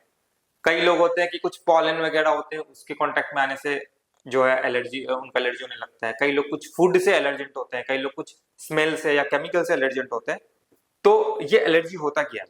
तो एलर्जी क्या होता है? देखो एलर्जी क्या होता है, एक्सैजरेटेड रिस्पांस होता है हमारे इम्यून सिस्टम का against certain antigens present in the environment, is called allergy. इसके हम लोग बेसिक कॉन्सेप्ट पे चलेंगे। इसमें होता क्या है, इसमें जो एंटीबॉडी, इसमें क्या क्या पूछा जा सकता है सवाल, वो देखो। The antibodies produced this type of IgE antibodies. जब हमारा एंटीबॉडी का एक्सैजरेटेड रिस्पांस होता है उसमें कौन सा एंटीबॉडी होता है? आईजीई एंटीबॉडी होता है जिसमें काम करता है। ठीक है, जैसे आपका हो गया डस्ट हो गया, पॉलन हो गया, एनिमल डैंडर हो गया, ये सब क्या होता है? कॉमन एलर्जेंस होते हैं। Symptoms of allergic reactions are sneezing हो गया, वाटरी आईज हो गया, रनिंग नोज हो गया, डिफिकल्टी इन ब्रीदिंग, ये सब कुछ एलर्जी के कॉमन सिम्टम्स है। Allergy due to the release of chemicals like histamine and serotonin from the mast cell. जो आपका मास्ट सेल होता है, सबसे पहले यही इसको रिकॉग्नाइज करता है। ये मास्ट सेल सबका क्या होता है? केमिकल रिलीज होता है हिस्टामिन, ठीक है, और इसके अलावा इसमें क्या रिलीज होता है? सेरोटोनिन। ये दो ऐसे केमिकल है जिसकी वजह से एलर्जी होता है। For determining the cause of allergy the patient is exposed to injected with very small doses of possible allergen and the reaction studied. The use of drugs like antihistamine, adrenaline and steroids quickly reduce the symptoms of the allergy. Some of modern day, चलो ठीक है, जैसे कुछ अच्छा example देखते हैं। जैसे asthma हो गया आपका, this could be because the protected environment provided. इसके अलावा आपको एक और याद रखना है, जो आपने रिप्रोडक्शन प्लांट वाले चैप्टर में पढ़ा है कि पॉलन से होने वाली एलर्जी, पॉलन से होने वाली एलर्जी, उससे क्या होता है आपको? Hay fever. क्या होता है? Hay fever. पॉलन से होने वाली एलर्जी से क्या होता है आपको? Hay fever. ठीक है, तो ये होता है एलर्जी। आपको याद रखना है इसमें आईजी एंटीबॉडी होता है। जो केमिकल्स रिलीज होते हैं मास्ट सेल से जब भी कोई एलर्जन एंटर करता है वो होता है आपका हिस्टामिन, सेरोटोनिन।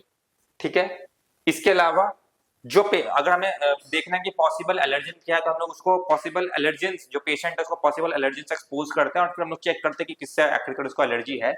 इसके अलावा एंटीहिस्टामिन, एड्रेनलिन और स्टेरॉइड्स जो है उसको अगर दिया जाए तो उस सब के लिए उसको शांत किया जा सकता है। ठीक है, तो ये होता है आपका एलर्जी। इसके बाद जो टॉपिक आता है वो होता है ऑटो इम्यूनिटी। ऑटो इम्यूनिटी क्या होता है? अभी मैंने बताया था कि हमारा जो टी लिम्फोसाइट है उसके पास कैपेबिलिटी होता है कि वो रिसेप्टर्स को डिटेक्ट करता है। मान लो किडनी है, इसके पास रिसेप्टर है, टी लिम्फोसाइट आएगा, इसको डिटेक्ट करेगा, हाँ अपना है। तो सेल्फ और नॉन सेल्फ को डिटेक्ट करने की कैपेबिलिटी होती है। लेकिन जब ये कैपेबिलिटी लॉस्ट हो जाती है, जो हमारी इम्यूनिटी है उसके पास ये कैपेबिलिटी लॉस्ट हो गई कि वो सेल्फ और नॉन सेल्फ को रिकॉग्नाइज नहीं कर पा रहा है, उसको कहा जाता है ऑटो इम्यूनिटी। तो ऑटो इम्यूनिटी क्या होता है? मेमोरी में एक्वायर्ड इम्यूनिटी। ये हायर वर्टिब्रेट्स में होता है, ये इंपॉर्टेंट पॉइंट है। From cell while we still do not mention the base of the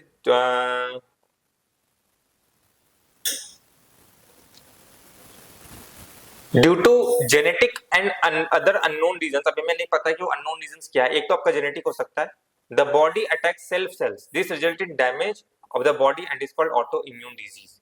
जैसे आपका रिमोटाइड अर्थराइटिस हो गया which affect many people in our society is an autoimmune disease. ठीक है, रिमोटाइड अर्थराइटिस के एग्जांपल याद रखना, इससे सवाल आ सकता है कि which of the following is auto immune disease, तो उसमें ऑप्शन ये भी रहेगा। ठीक है, इसके बाद हमारा आता है immune system in the body, कि हमारे बॉडी में इम्यून सिस्टम्स कौन से होते हैं। चलो अब हम लोग नेक्स्ट टॉपिक में आगे बढ़ते हैं, जो है हमारा immune system in the body. तो इम्यून सिस्टम क्या होता है कि हमारे बॉडी में कई सारे ऑर्गन्स होते हैं जो हमें इम्यून सिस्टम को बनाते हैं और कुछ उसको मैच्योर करने में हेल्प करते हैं। तो हम लोग देखते हैं ये दो टाइप के होते हैं। जो आपके लिम्फॉइड ऑर्गन्स है दो टाइप के होते हैं, एक होता है प्राइमरी लिम्फॉइड ऑर्गन और एक होता है सेकेंडरी लिम्फॉइड ऑर्गन। ठीक है, तो प्राइमरी लिम्फॉइड ऑर्गन वो होता है जहाँ पे हमारा इम्यूनिटी बन रहा होता है। सेकेंडरी लिम्फॉइड ऑर्गन ये होता है जहाँ पे वो ट्रेन हो रहा होता है, मैच्योर हो रहा होता है कि कैसे उसको पैथोजेंस को अफेक्ट करना है। तो सबसे पहले हमारा लिम्फॉइड ऑर्गन होता है this are the organ for the origin, maturation and proliferation of the lymphocyte occur. इसको हम लोग बोलते हैं प्राइमरी लिम्फॉइड ऑर्गन्स। तो प्राइमरी लिम्फॉइड ऑर्गन्स कौन कौन से होते हैं? आपके बोन मैरो और थाइमस।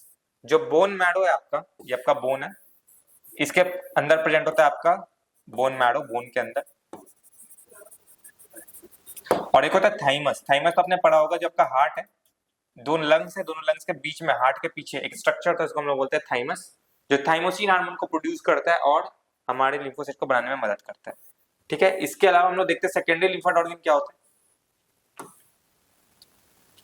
ठीक है, सेकेंडरी लिम्फोसाइट ऑर्गन वो होते हैं जो ट्रेन करते हैं हमारे लिम्फोसाइट को, एक्टिव बनाते हैं उसको, ठीक है। After maturation the lymphocyte migrate, after maturation the lymphocyte migrate to secondary lymphocyte organ like spleen, lymph nodes, tonsils, pairs, patches of small intestine and appendix। ये जो नाम आपको दे रखे हैं एनसीईआरटी में, आपको अच्छे से याद रखना है कि ये सारे सेकेंडरी लिम्फोसाइट ऑर्गन होते हैं, ठीक है। The secondary lymphocyte organ provide a site for interaction of lymphocytes with the antigen which then proliferate to become the effector cells, ठीक है। वो क्या बन जाते हैं फिर, इफेक्टर सेल्स बन जाते हैं। एक बार मतलब उनको क्या होता है, वो एनवायरनमेंट मिल जाता है, वहां पे डेड या ट्रैप्ड बैक्टीरिया वायरस प्रेजेंट होते हैं जिनको वो क्या करता है, उनमें इंटरेक्ट करता है और इफेक्टर सेल बन जाते हैं, ठीक है। The bone marrow is the main lymphoid organ where all the blood cell including the lymphocyte are produced. The thymus is a lobed organ where the heart, near the heart and beneath the breastbone. The thymus is quite large in the, मतलब ये तो हमें पता ही है कि thymus जो होता है वो लार्ज होता है बर्थ के टाइम पे और keeps reducing, मतलब ये क्या होता है, रिड्यूस होने लगता है एज के साथ साथ, ठीक है।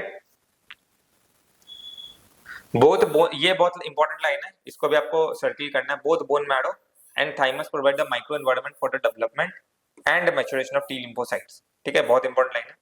इसके अलावा स्प्लीन होता है, is the large bean shaped organ, it mainly contains lymphocytes and phagocytes, it act as a filter of the blood by trapping blood borne microorganism. Spleen has a large reservoir of the erythrocyte. Spleen को हम लोग graveyard of RBC कहते हैं। Spleen वो area है जहां से जो फिल्टर का काम करता है, यहाँ से ब्लड पास करता है और यहाँ पे क्या होता है, जो आपका माइक्रोब्स है वो क्या होता है, पैथोजेंस है, वो ट्रैप हो जाता है। और ये स्प्लीन जो होता है काफी लार्ज होता है। स्प्लीन में क्या होता है, हमारा बी लिम्फोसाइट टी लिम्फोसाइट आके यहाँ पे काम करता है और इफेक्टर बनते हैं, ठीक है। इसके अलावा स्प्लीन के बारे में आपको याद रखना है, लिम्फ नोड के बारे में याद रखना है, serve as a trap to the microorganism other antigen which happen to get to the lymph और टिश्यू फ्लूइड। तो हमें टिश्यू फ्लूइड के बारे में पता है, हमने ऑलरेडी पढ़ा है टिश्यू फ्लूइड के बारे में 11th क्लास में। तो टिश्यू फ्लूइड में जो लिम्फ नोड प्रेजेंट होता है वो भी क्या करता है, ट्रैप करने का काम करता है एंटीजन्स को, माइक्रो ऑर्गेनिज्म को, जो हमारा जो इम्यूनिटी वहां पे जाके फिर एक्ट कर सकता है। हाँ, antigens trapped in the lymph nodes are responsible for the activation of lymphocyte present there and cause the immune response. एक lymphocyte, there is a lymphoid tissue जिसको हम लोग, ये बहुत इंपॉर्टेंट है, within the lining of the major tract जिसको respiratory, digestive and urogenital tract होता है, called mucosal associated lymphoid tissue, जो 50% जो है लिम्फोइड टिश्यू को कंट्रीब्यूट करते हैं। This is very important line, ठीक है। जो बाहर से एक्सपोज्ड एरिया है आपका कौन सा, रेस्पिरेटरी ट्रैक्ट, यूरिनोजेनिटल, ठीक है, ये और एक डाइजेस्टिव ट्रैक्ट। ये तीन जो होते हैं, जैसे मैंने बताया था पहले, बाहर से एक्सपोज होते हैं, फूड आ रहा होता है बाहर से, रेस्पिरेटरी ट्रैक्ट है, सांस ले रहे हो बाहर से, तो क्या होता है वहां पे बहुत ज्यादा चांसेस होते हैं कि माइक्रो ऑर्गेनिज्म्स आएंगे बाहर से। तो यहाँ पे क्या होता है, मॉल्ट होता है जिसको हम लोग कहते हैं म्यूकोसल एसोसिएटेड लिम्फोइड टिश्यू। ये क्या करता है, 50% जो आपका लिम्फोइड इम्यूनिटी है वो यही प्रोवाइड करता है। कौन, malt, mucosal associated lymphoid tissue, malt जो है इसको प्रोवाइड करता है, ठीक है। इसके बाद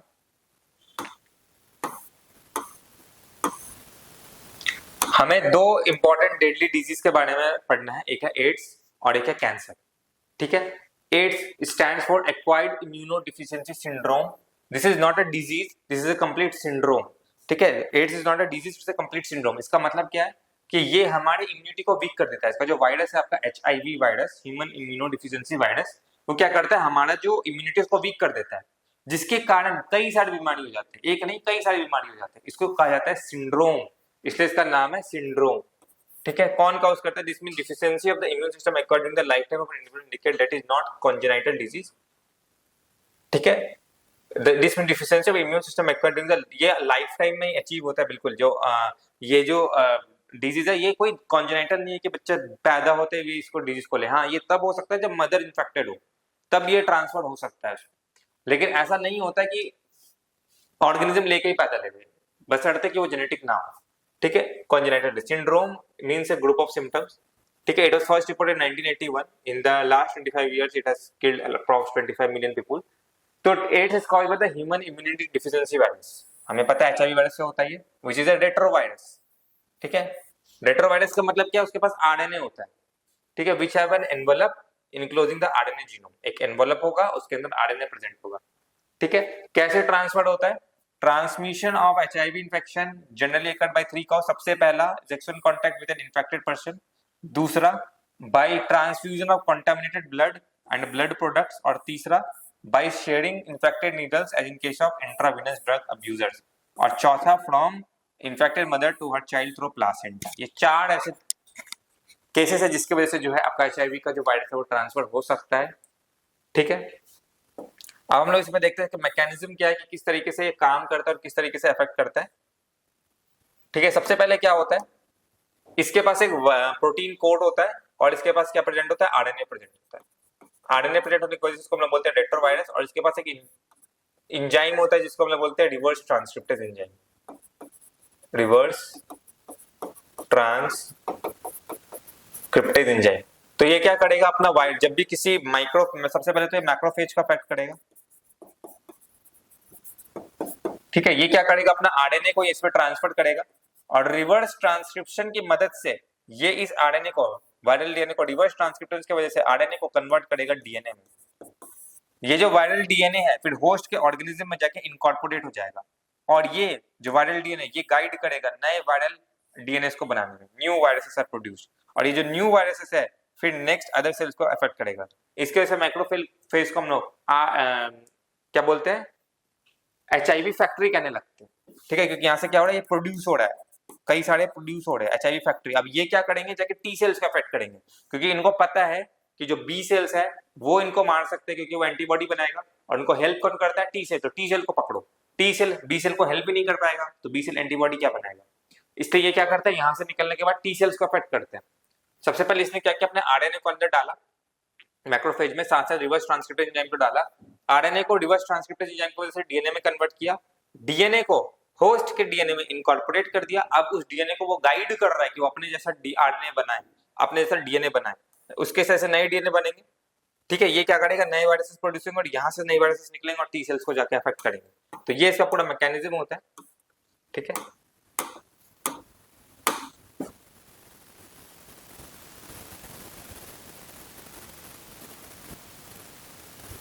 ठीक है, तो यहाँ पे एक इंपॉर्टेंट पॉइंट आता है एनसीईआरटी में जो आपको मार्क करना है, कि there is always a time lag between the infection and the appearance of AIDS symptoms. This period may be from a few months to many years, usually 5 to 10 years. तो इसका एक asymptomatic period होता है।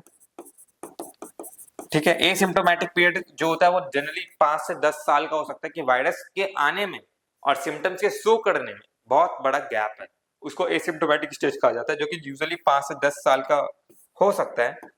ठीक है, इसके बाद हमें ये देखना है कि इसका क्योर वगैरह कैसे होता है। कैसे क्योर तो इसका है नहीं। After getting into the body of the person the virus enters the macrophages. सबसे पहले मैक्रोफेजेस में जाता है, और मैक्रोफेज को एज अ HIV फैक्ट्री की तरह यूज करता है, HIV फैक्ट्री बन जाता है वो, कई सारा वहां से HIV प्रोड्यूस होने लगता है। Where genome of the virus replicated from DNA with the help of enzyme reverse transcriptase, the viral DNA gets incorporated into the host cell's DNA and directs the infected cell to produce viral particles. The macrophage continue to produce virus and in this way act like a HIV factory. Simultaneously, HIV enters into helper T lymphocytes, replicates and produces progeny viruses. The progeny viruses in the blood attacks helper T lymphocyte. This repeated leading to the progressive decrease in the number of helper T lymphocyte in the body of the infected person. During this period, the person suffers from bouts of fever, diarrhea and weight loss.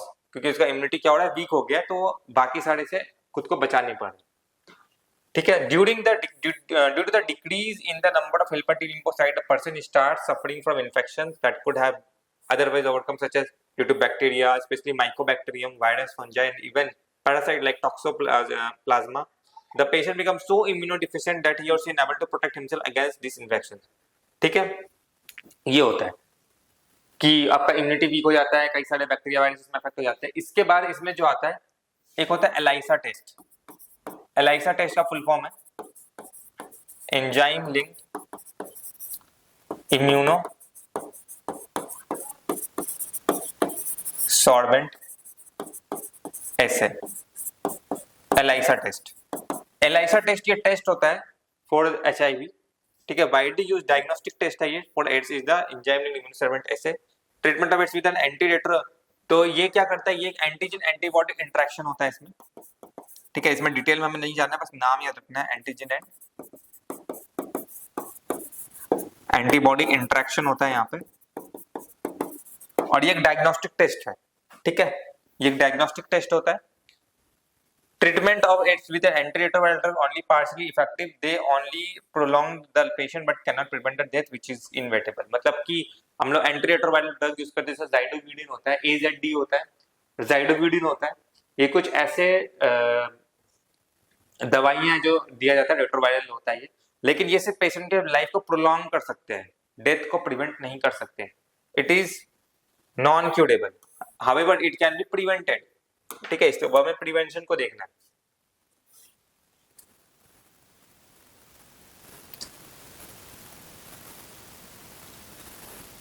ठीक है, ignorance है तो जो हमारे देश में national ads का, इसमें कई बार क्या होता है, आपका फुल फॉर्म पूछ लेता है, जैसे आप यहाँ पे नैको, नेशनल एड्स कंट्रोल ऑर्गेनाइजेशन, ये जो है अवेयरनेस फैलाती है, उसके लिए काम करती है, ये आपका यहाँ पे एक एनजीओ है, ठीक है, doing a lot of educate about its, who has started multiple programme to prevent the spreading of HIV infection, making blood safe from HIV, ठीक है। हाँ ठीक है, तो this was all about this disease जो आपको याद रखना है। इसके बाद आपका आता है कैंसर, ठीक है, कैंसर भी जो है एक बहुत बड़ा ड्रेडेड डिजीज है ह्यूमन बींग्स के लिए, जो मेजर डेथ काउज करता है ऑल ओवर द वर्ल्ड। हमें यहाँ पे पढ़ना है कि कैंसर होता क्या है, कैसे फैलता है। तो आपको यहाँ पे एक कॉन्सेप्ट समझना है कॉन्टैक्ट इनहिबिशन का। इसमें क्या होता है कि ये सेल है, मान लो ये अब इसको ग्रो करना है, ये सेल है, इसको ग्रो करना है, तो ये ग्रो करेगा। कब तक ग्रो करेगा? तब तक ग्रो करेगा जब तक इसकी बाउंड्री आसपास के सेल से लग ना जाए। आसपास के सेल से एक बार इसकी बाउंड्री लग गई आसपास के सेल से, तो इसका मतलब है ये क्या करेगा, स्टॉप कर जाएगा, डिवाइड नहीं करेगा। इसको बोला जाता है कॉन्टैक्ट इनहिबिशन। कॉन्टैक्ट इनहिबिशन कि जैसे वो कॉन्टैक्ट में आया वो डिवाइड करना रुक जाएगा, लेकिन कैंसर सेल्स में क्या होता है, कॉन्टैक्ट इनहिबिशन लॉस्ट हो जाता है। मतलब उसने कॉन्टैक्ट तो किया लेकिन फिर भी नहीं रुका, फिर भी डिवाइड करते रहेगा, डिवाइड करते करते ट्यूमर का फॉर्मेशन कर लिया, ठीक है। In our body, the cell growth and differentiation is highly controlled and regulated. In cancer cell, there is a breakdown of this regulatory mechanism. Normal cells have property of contact inhibition by virtue of with the contact with the other individual inhibit and control growth. Cancer cell appears to have lost this property. As a result of the cancer, cell just continue to divide, giving rise to mass of cell called tumors.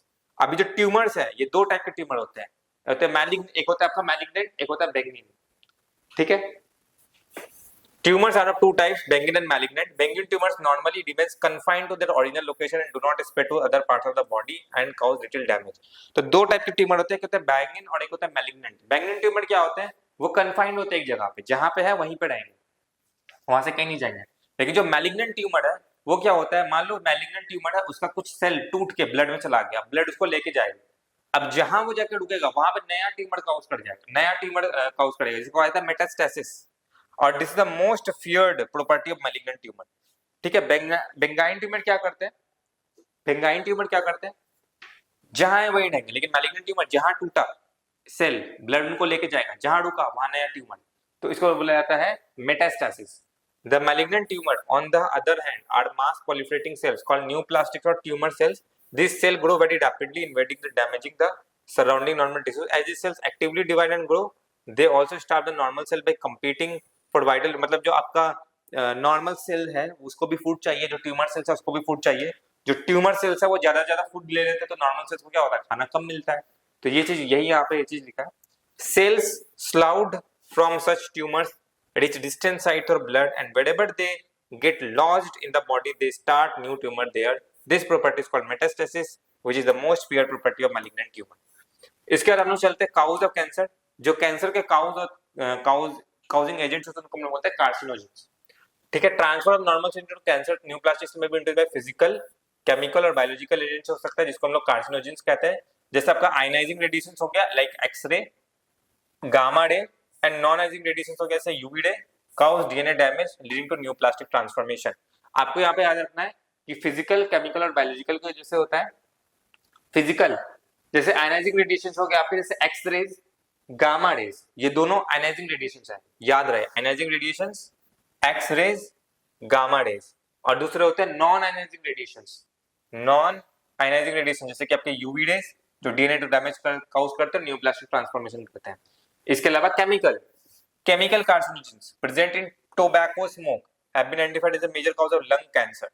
ठीक है, जो chemical हो गए जैसे कि tobacco में हो गया, उसमें क्या होता है, केमिकल होता है जिसकी वजह से क्या होता है, लंग कैंसर होता है। इसके अलावा वायरसेस होते हैं जिसको हम लोग बोलते हैं ऑन्कोजेनिक वायरस, जो वायरस कैंसर काउज करते हैं उनको हम लोग कहते हैं oncogenic viruses. Have genes called viral, उनके पास एक जीन्स होता है जिनको बोलते हैं viral oncogenes. Furthermore, several genes called cellular oncogenes or proto-oncogenes have been identified in normal cells, which when activated under certain conditions could lead to oncogenic transformation of the cell।